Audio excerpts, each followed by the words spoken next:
We're gonna get famous after this. I'm famous.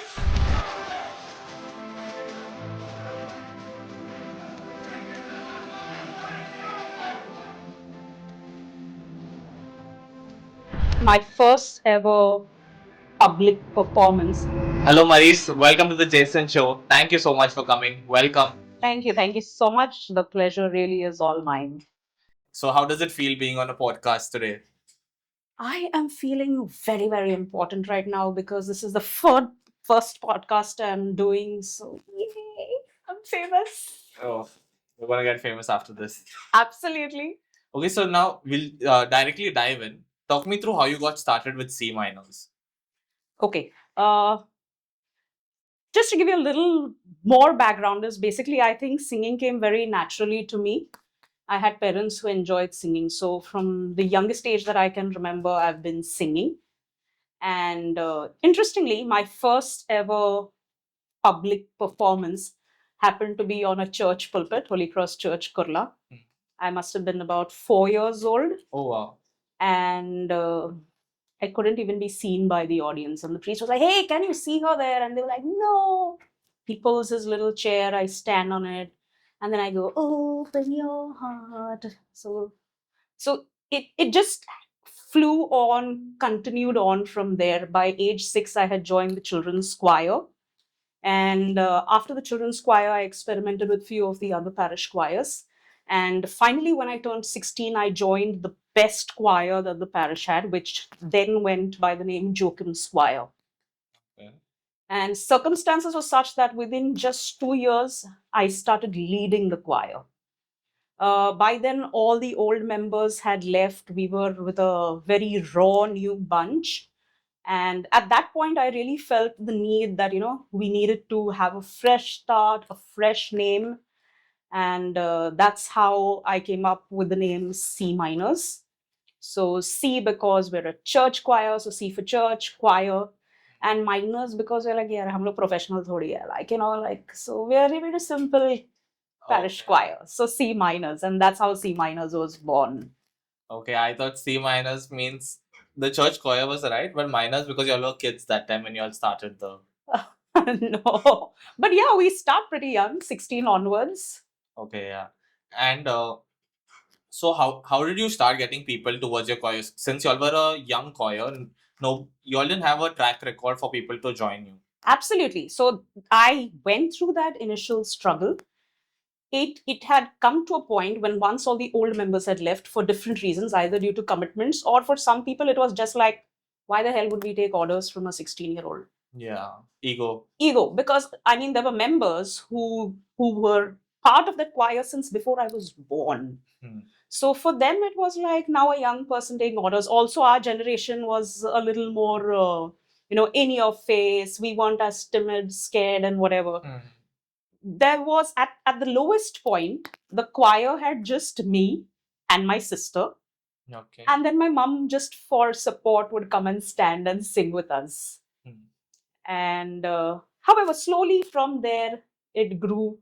Young members, despite my scary face, decided to take a chance and start joining the choir. And we began slow and steady, 4, 5, and then it just grew on from there. So, yes, it's been a journey, it's been a climb, but we are where we are today.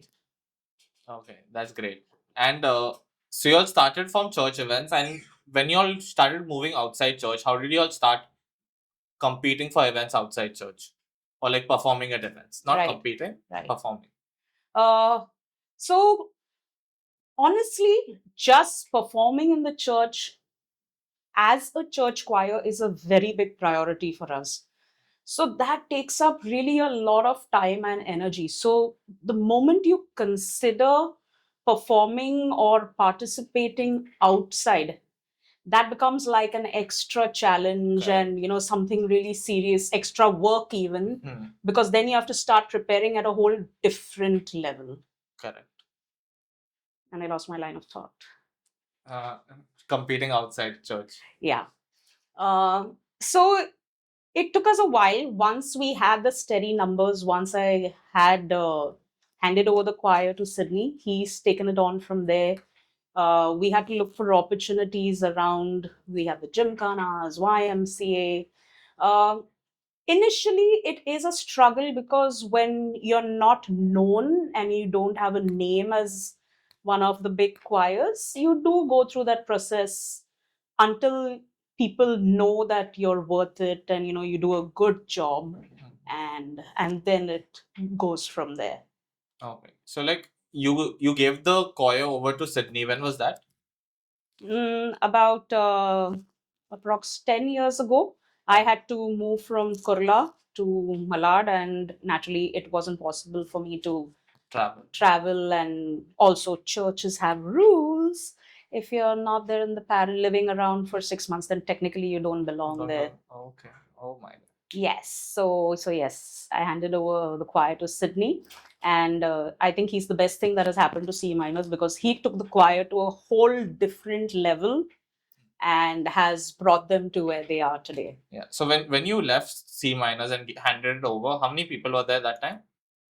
I think our numbers back then would have been around 20. 20. Yeah, so between 15, 20, because at the point that I left, a lot of new people were gradually coming in, a certain age group, because it happens. One friend comes in, someone else, oh, my friends, then let's join. So the numbers were just going up back then. Okay, we just took a cut and I've been called out. It is called a choir, not choir. Choir. Choir. Sorry, the teacher in me could not just hold it in. Choir. Choir. Choir. Okay, so guys, we are going off topic. Let's start English class here. Okay, what were the challenges that you faced, like running a choir? Yes. So to run a choir, the first thing we need is our infantry of army men. And so we get them quite young. They join us when they're about 16. The terrible teens, they're a wild lot. Often we need to pull out our whip and give some to the backside to make sure they fall in line. And it's easy to sing solo. So most people think, I enjoy singing, I like singing, so let me go and sing in a choir. But the difference being, when you're singing solo, you can improvise, you can stylize it in whatever way you want, and it would be absolutely fine. But in a choir, you're singing with a number of people. So it is very, very important that you get the right tonality so that your voice is not sticking out but blending in and the whole choir sounds as one. Makes sense. So the very first thing that we have to do is just like you have to break into your new shoes. We have to make these singers, they may be the best singers, but you have to make them break into the choir mold. They have to sing a certain way. They have to have a certain tonality that blends and brings out the voices in harmony well. So the journey starts there. And one other challenge that we often face, if whether it is for church or even if we're preparing for events, it is sourcing music. Sourcing music. Yes. What does that mean? So we, specifically our choir and a few others as well, we refer to sheet music where we have clearly written harmony parts for the different voices, the sopranos, altos, tenors, basses. And good music can be a big hole in our very, very small pockets. So that becomes the second challenge. Once that is done, then talk about meeting for practices. We live in Mumbai. We have very, very busy lives. And gone are the days when even working people worked 9 to 5. We all know that nowadays working means you're working beyond 6, 7, 8. So trying to get the people together on a day at a particular time, it's crazy. I mean, I think all conductors would agree and accept and lose their cool and keep screaming and yelling about poor attendance, about late coming, and so on and so forth. But it's part and parcel. So maybe for a church practice, we can take it easy, allow, and let little things pass here and there. But if we talk about performing at a bigger event, Correct. then we have to ensure there's discipline and everyone needs to pull up their socks and be there and do what they need to do. Correct. Because you're representing yourself outside. Absolutely. And Absolutely. compared to church where people have seen you every day. They're Yeah. like, And also in church, I think very few people, only the ones who really are inclined musically would really be listening to how the choir sings. So 9 out of 10 times it is us choir members only who are sitting in the audience and judging the other choir. The makes other people are just like, hymns are going nice, we're singing, we heard mass, good singing is Yeah. that. So yeah, so it's a little easier unless you have judgy other choir members. Makes sense. You all face competition amongst style. Oh, absolutely. They hate you all, love you all, that kind of stuff. We get dirty with it, like, roll in the mud, call each other names, we do all that. Okay. So like you were saying that they have busy lives and all, but like there are some youth who are young and they just maybe having classes and all. So I was a part of my church choir when I was younger, from like 8th to 10th grade. So that time I used to attend class, then go for practice half an hour before mass because we used to have half an hour before practices. It was the Tuesday and Friday choir. So we used to start practice at 6:30, 7 o'clock sing, and then 7:30 done, and then go to the next class. So that way I made time to make sure that I go for the choir.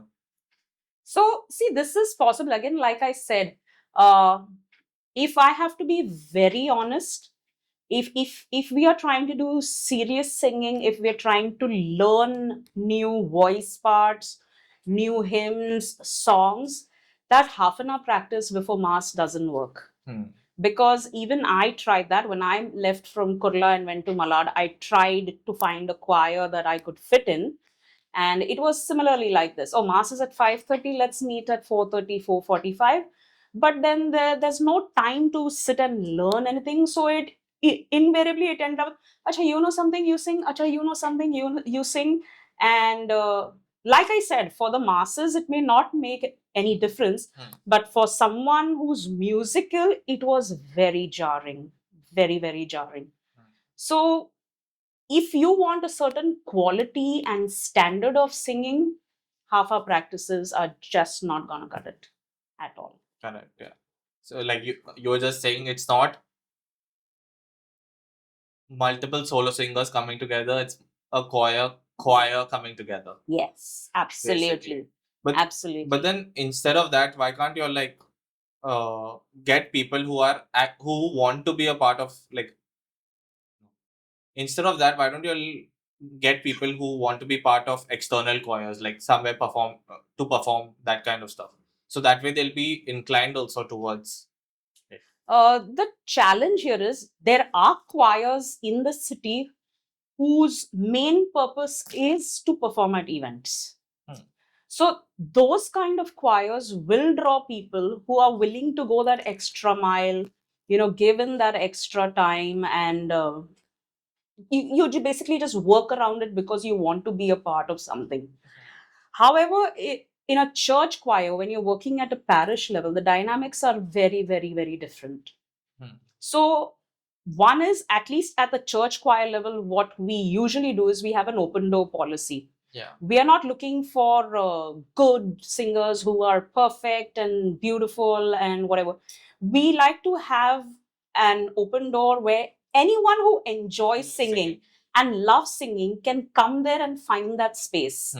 And together we there learn together, we grow together. Correct. So that's how we try to work it out at a smaller church level. Because even for me, I'm not musically gifted. I'm not the best singer, but I liked to sing. So that's why I joined the choir. And even in school, like, I won competitions, first place and all, but I never felt like, okay, I can be a lead singer in a choir. I just felt that, okay, I just want to be a part of this. I don't want to lead this, but I can be a part of this that way. So many youth out there feel like don't know about this open door policy. They think they have to be Yes. musically gifted. Yes. So like there are many youth out there that want to join the choir, but they don't know that these choirs have this open door policy. So how can choir heads make sure that more youth are coming into their choir and like spreading the word about this open door policy? So for those of us who do adopt the open door policy, one is it's always word of mouth. From time to time, when we feel the need, we could even request like an announcement in a church. If you have your Insta page, hey, we're looking for members, come walk in and on so and so day, join us, see us. Social media in today's day and time. So of course, we also use that as a medium. But largely, it is always, I have a friend, so let me go. I enjoy singing, let me go. Okay. That is, if we get into figures and how people really show up there, that's usually what Word of works. mouth, Word of basically. mouth, absolutely. Perfect, yeah. How do you see like choir music and Western music growing in India? Uh, Today, when we look at Mumbai, which is like the cultural hub, so to say, of our country, Western music is really catching up.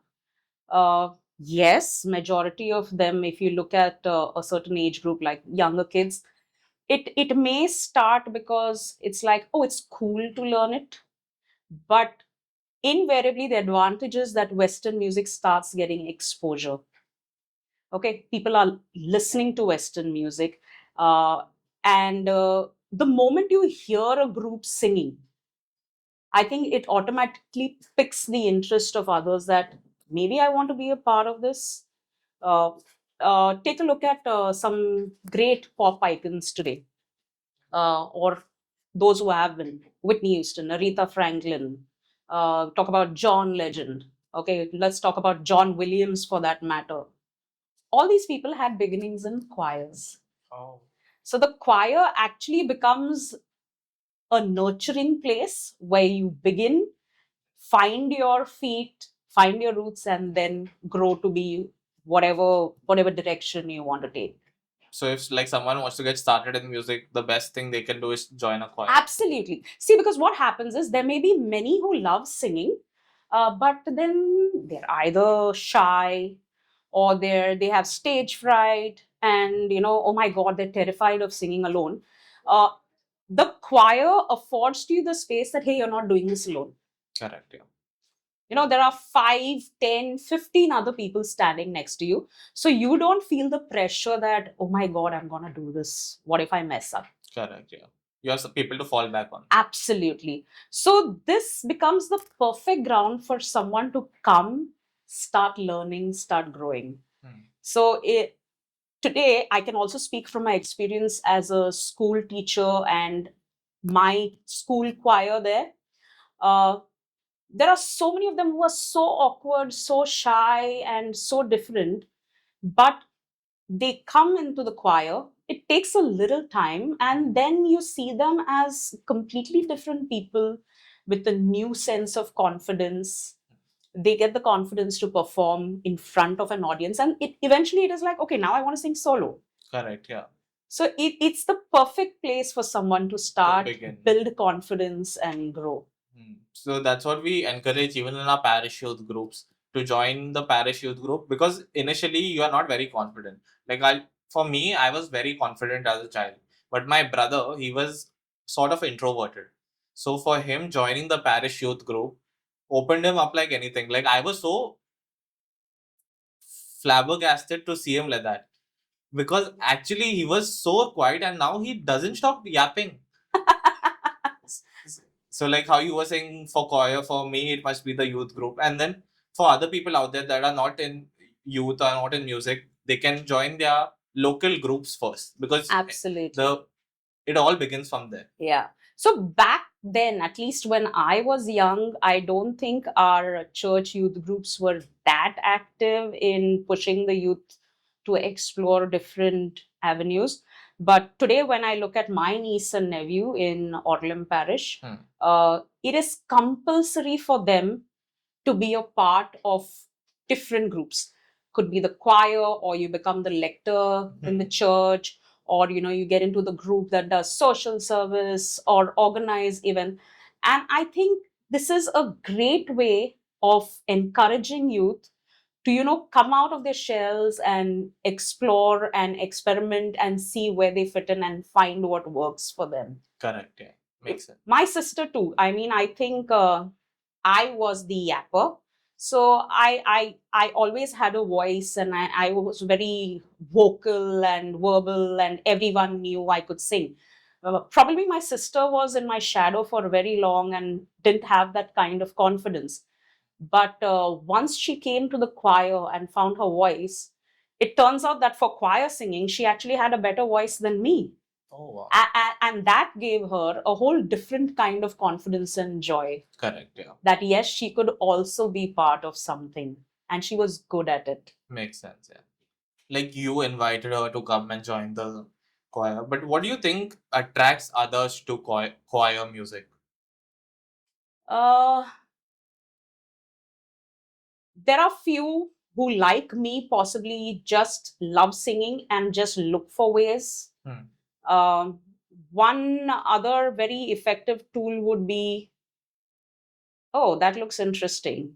This group is singing well. Maybe I should go and try it out. So when people hear and connect with something, that is also something that draws them. If you look at CMINORS today, the CMINORS has a very large number of youth. Usually, if you go and see in other parishes, it's usually a certain age group, and they're mostly the older ones and the retiring ones, people in their 40s, 50s, 60s, But the advantage for CMINORS is it's full of youth. Correct. Yeah. Otherwise there's also this corner, Arey yaar, kaun church mein gayega? This is so boring, But when you see other youth doing it, Correct. then it's like, yeah, man, this could be fun. Why not go and try it out? Yeah. That's so I somehow CMINORS has gotten lucky with this, and we managed to get in the young crowd. But then young crowd problems also you were just talking about. Need the whip. But like it's very hard to manage 50 people. How do you all do that? Yeah. Like regardless of a choir, it's very difficult to manage 50 people. Agreed. So you need a lot of alcohol, some anti-anxiety meds, and just try to get through it. But yeah, jokes apart, yes, it is a challenge, and no one taught me. I learned. It was the same for Sydney as well. He came and he had to find his way. When he joined the choir, he was this angry young man who had like, this won't work, that won't work. But then you see that, the same strategy doesn't work with everyone. So there's a lot of strategy from the choir conductor's part as well, trying to figure out how do I deal with a certain kind of people? How do I, get them to fall in line, get that sense of discipline, that sense of, accomplishment so that they do better. One thing that works in the case of a large number, when the choir has large numbers, is we do sectionals. So based on the voice parts that they're singing, we divide them into those groups, and we have one person in charge of that group. Okay, amongst them only. Yeah, so it's like a bit of scaffolding, and like you make them into smaller groups. You encourage them, you teach them their parts separately. That one person in charge is responsible for making sure everyone learns and does their bit. They could meet separately at a time that suits them and is convenient for them. And then we put it all together. When there are instruments involved, then that means again another additional set of practice. CMINORS has been fortunate enough that we've been able to use a lot of orchestral instruments. So we have a lot of string instruments. We'll have a cello, viola, violin, all that. But that also means again extra work. Yeah. Having first and foremost either you source music. If there is no music readily available, then you actually sit and write it, make it out, work it out. Once that is done, then you call these different people together. First, you call one section, only the strings, only the guitar or the piano, then try to get everyone together. So sometimes it's a madhouse when we start out, because it's like people don't know their cues, when to come in, what to do. They're confused. But eventually, we get there. Yeah. Okay. And now with this C minor, you all performed at the NCPA. How was that? And how did you all go to NCPA and perform? Yeah. I think it was a beautiful experience. Uh, for me, when I started out first with the CMINORS, it was always my dream that someday I'll take my choir and they'll perform in the NCPA and everyone will be clapping and wow. Uh, it took a while, and about 2 years ago, then finally Sydney was like, Maryse, do you think it's time? I think we should. Should I? And I was like, yes, we have the numbers and we have the will. So why not? So the idea took on from there. Then came all the logistics of actually trying to put the whole thing together. How many of you all performed there? We performed 30 members as a male chorus. Okay. So when it was decided that the C minors would go and perform at the NCPA, we realized that our number of women were dwindling. They were marrying, deserting us, running off, eloping, all that. And while our men numbers kept growing and growing. So it was essential to strike a balance. Now, see, when you plan to sing at an NCPA, you need to have good quality of singers. And new singers, unfortunately, take that bit of time to develop that sense of tonality and how to sing with a choir, sing in harmony. Because many people, the moment they hear another voice, they'll be like, I'm getting confused. What am I supposed to sing? So at that point, Sydney took the call that, okay, let's do an all-male chorus. Okay. And that's where the C minors male chorus was born. A group of 30 strong men who went out there and worked magic on that stage. You all got a standing ovation, I heard. It was just a beautiful experience. I wanted to cry. Of course, I didn't cry. That's the other thing. But yeah, it was a beautiful experience. You look to go back there? Oh, definitely. There's no going back from here now. From here, there's only upwards and onwards. Absolutely. So yes, the C minors plan to continue doing this and look for more places where we can perform. But what's it like performing at the NCPA? Because I've heard that there are no mics over there. Oh, so the beauty of NCPA is in the way the place has been constructed. So in the stage area, if you are standing within a certain perimeter, your voice carries forward across the entire auditorium and you do not need to be mic'd. That is the beauty of the NCPA auditorium.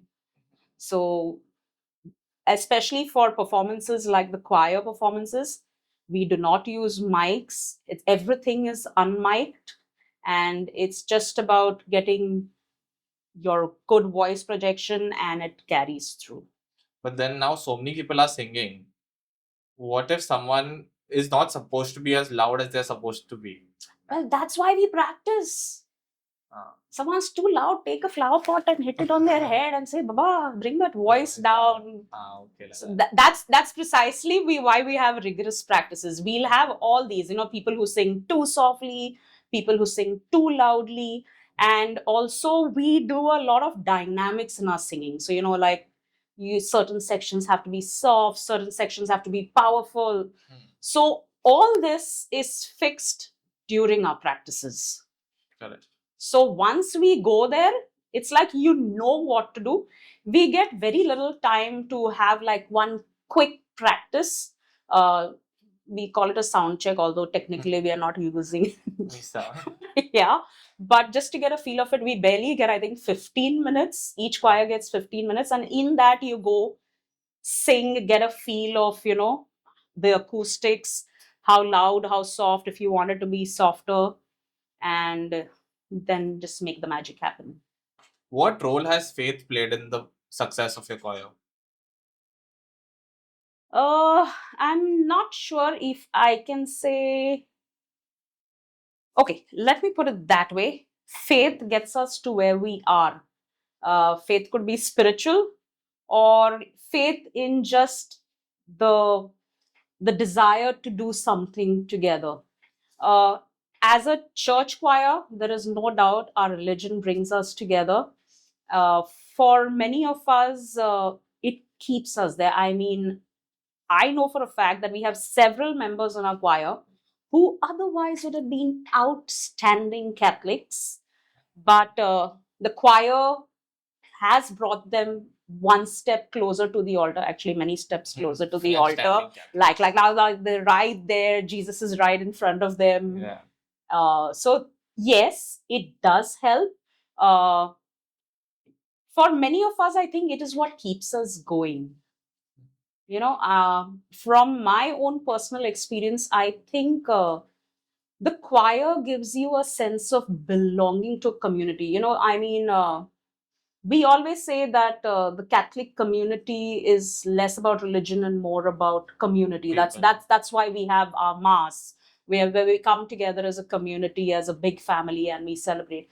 Somehow, the choir kind of magnifies that, and it's like finding another family of your own. Talk to anyone in any choir anywhere, and you will see some of the best friendships and best relationships forming there. Correct. Yeah. Like today, uh, if I have to take a look at some of my closest friends, they're C-minors. And if I had an emergency right now, chances are I would not be calling my family. I'm going to call one of the boys from the choir, and and I know they will be there. Correct. So I think faith works in different ways for different people. For some people, it is about religion. For some people, it is about doing something together as a community. Correct. Yeah. So, like, as a group, you all have a lot of bonding sessions. Oh, yes, we do Picnics that. and all. Sometimes it could be something as simple as after a mass or a practice, just it could be even just go to a chai tapri and have chai, or do a little potluck breakfast once in a while. And once in a year, we like to have what we call our annual C-minors picnic. The picnic is open to all members of the choir, new and old. So it's an opportunity for everyone to get to know each other. Like, for example, for 10 years, I have moved from Kurla to Malad. But I know everyone in the choir, everyone knows me because we meet, we interact through these outings. And it's an interesting space where we get to get naughty, and some people find the love of their lives. Uh, we do not encourage this. Please do not join the choir to find partners. That's not what we're there for. We're there for singing. But some matchmaking does happen on the side sometimes. Love songs that's playing. Can't help it. Do you think that inside the choir people are not able to bond, but then during these picnics they bond like a lot? Oh, definitely. Without a doubt. I think when we come to practices, one is we may be coming from our busy schedule at work. We come there for a purpose and we're running back for something else. You're running home because now I have to get the next thing done. I have to go to bed. I've got to study. I've got to do this, blah, blah, blah. So, as much as it brings people together, you don't get time to unwind. But the moment you organize a picnic, Yeah. I think it just gives you the space and the time to open up, to see people in different light. A little games, a little dancing, a little singing, and suddenly you'll realize that this person is someone I never knew could say or do or sing like this. Correct. So yes, I think it's a beautiful opportunity, and I believe not just in a choir, in any setting. Yeah. If you want people to bond, you have to create these opportunities for them to Bonding do something. sessions. Yes, absolutely. You all have any crazy stories from these bonding sessions? Oh yes, but I'm not sure we should be putting that out over there. Oh. So if the mommies and daddies are watching, We can do it without names. And how do you think being a part of a choir has impacted your life personally? Okay. Uh, for me, like I said, I started singing young. I've always been in the choir. So, I have not known otherwise. Uh, Being in the choir helped me get out of my shell, because back when I was a teen, I was a very different person. I was very closed, reserved in a manner of speaking. Uh, but being in a choir gave me that exposure that I needed. It gave me the place where I could just be. And from there, from being a singer to being a conductor, getting on that responsibility, the challenges, and when you get something done, like by the age of 18, I had taught my choir and got them to perform Handel's Hallelujah Chorus, which even when my predecessor conductor came, Joachim, he was shocked that how could you pull this off. So when you get something done, the level of satisfaction and that joy, Fulfillment. yeah, it's a different high. And actually that just pushes you to do more, Correct. because then it is like, now what next? Yeah. What can I do better? How can I do something different? So it just keeps pushing you, and it helps you grow as an individual, because you're constantly pushing your boundaries. You're constantly interacting with a different group of people, and you're making things happen. That's it. What do you think is next for the choir? So, well, I think we've had a good start, and the performance at the Festival of Festive Music at the NCPA did make waves. So, we look to continue doing this. Uh, we look for any opportunities anywhere. We approach different parishes, gymkhanas, and as and when opportunity strikes, we plan to continue performing there in many different concerts. That being said, we're babies right now. Yeah. In amongst the big fish choirs. If we've mentioned Paranjoti Chorus, the Stopgaps Academy, and all. So we're just starting out, and we need to reach a place where we establish a name for ourselves, that there's no doubt. Oh, the C minors are here. Yeah. So we're getting there. We're getting there. What's next for the choir? Any exciting projects coming up? So we're looking at multiple concerts or any opportunity that we can find to perform. As far as performing goes, I think we're just now we just kind of come out of our shell. We managed to make some noise with our performance at the NCPA, but that is just the beginning. So from here on, it's about approaching churches or any gymkhanas, any other events that we hear of, and looking for opportunities to perform. So, well, if you need a choir to perform at any of your events, please feel free to reach out to the CMINORS. Yeah. Is there any message you'd like to share with aspiring musicians? So, I personally believe, and this is from experience, that the choir is usually a safe space for you to explore who you are, what you are, and what are your strengths and weaknesses. The beauty of this is that you do not really need to be music learned and have a qualification in music to start out.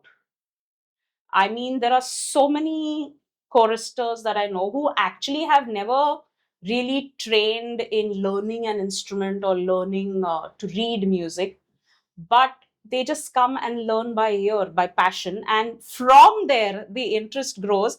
And often then they go on to say, hey, why not learn a bit of an instrument? Why not learn Correct. Something more? So, this is just the perfect space, a safe space for you to come, explore, grow, and find your path. That's right. Who's Sydney and how has he been an integral part of the choir? Sydney. Oh, my. When I first met him, he was just this angry young man whose ears turned red at the slightest of things. Uh, but I think what I really admire and appreciate about him is that in many ways he's a self-made musician. He had no formal training in music. By pure passion, he started teaching himself to play the keyboard. Started by singing out in a little kiddie choir that was formed back then. And I think there is that zest for learning and growing. So every time he needed help with a piano part or a certain music, if he didn't understand something, he would immediately come to me and, how do I do this? How do I think that is a great quality to have. Correct. That curiosity, the desire to know, learn, and from there he has only grown, because then he reached a point where he said, okay, now I need to have formal training to add to what I already have. So the talent was there. Now let's just get a little more polish and shine to it. So he is a different kind.